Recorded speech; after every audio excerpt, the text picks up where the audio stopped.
Kannada IAS academy.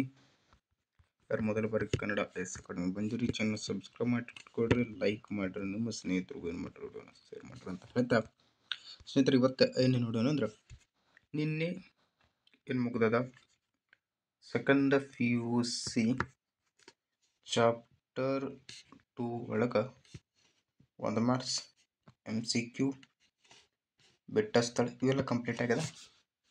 2 marks ಸಹ complete ಆದ. ಇವತ್ತೇನು ನೋಡೋಣ ಸ್ನೇಹಿತರೆ, ಇಲ್ಲಿಗೆ ನಾನು ನಿಲ್ಲಿಸಿದ್ದೀನಿ ಅಂತ ಶುರು ಮಾಡೋಣ. ಇಲ್ಲಿಂದ ಬಜೆಟ್ ಗಣವನ್ನು ರೇಖಾಚಿತ್ರ ಸಹಾಯದಿಂದ ಸಂಕ್ಷಿಪ್ತವಾಗಿ ವಿವರಿಸಿ ನಿಮ್ಗೆ ಕ್ವಶನ್ ಆಗ್ತದೆ. ಇಂಪಾರ್ಟೆಂಟ್.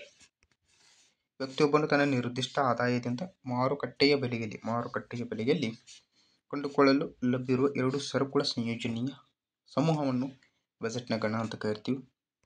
ಮಾರ್ಕೆಟ್ನಾಗ 2 ವಸ್ತುಗಳದಾವ. 2 ವಸ್ತುಕ್ಕೆ ಒಂದು 10 ರೂಪಾಯಿ ಐತಿ, ಇನ್ನೊಂದು 20 ರೂಪಾಯಿ ಐತಿ. ಈ 2 ವಸ್ತುಗಳನ್ನು ನೀವು ಕೊಂಡುಕೊಳ್ತಿರಲ್ಲ, ದಟ್ ಈಸ್ ಕಾಲ್ಡ್ ಬಜೆಟ್ ಗಣ ಅಂತ ನೀವು ಕರಿಬೋದು. ಬಜೆಟ್ ಗಣ ಆದಾಯಕ್ಕೆ ಸಮನಾಗಿರ್ತದೆ, ಇಲ್ಲ ಆದಾಯಕ್ಕಿಂತ ಕಡಿಮೆ ಇರ್ತದೆ. ಅಂದ್ರೆ 100 ರೂಪಾಯಿ ಆದಾಯ ಐತಿ ಅಂದ್ರೆ ಒಂದಕ್ಕೆ 50 ರೂಪಾಯಿ ಇರಬೇಕು, ಇನ್ನೊಂದಕ್ಕೆ 50 ರೂಪಾಯಿ, ಇದು ಸಮ ಆಗ್ತದೆ.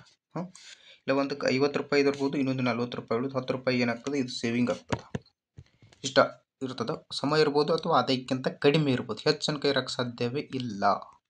ಓಕೆ, ಇದು ತಿಳಿ ಬಜೆಟ್ ಗಣ ನಿಮಗೆ ತಿಳಿಸ್ತದೆ. ಅದು ಅನುಭವಿ ತನ್ನ ನಿರ್ದಿಷ್ಟ ಆದಾಯದಲ್ಲಿ ನಿರ್ದಿಷ್ಟ ಬೆಲೆ ಕೊಂಡುಕೊಳ್ಳಬಹುದು 2 ಸರಕುಗಳ ಸಂಯೋಜನೆಗೆ ಏನಂತಾರೆ, ಬಜೆಟ್ ಗಣ ಅಂತ ಕರಿತೀವಿ. ನಿಮ್ಗೆ ಇಲ್ಲೊಂದು ಎಕ್ಸಾಂಪಲ್ನ ಸಹ ಕೊಟ್ಟಾರ, ಎಕ್ಸಾಂಪಲ್ನ ನೋಡ್ಕೊಳ್ರಿ.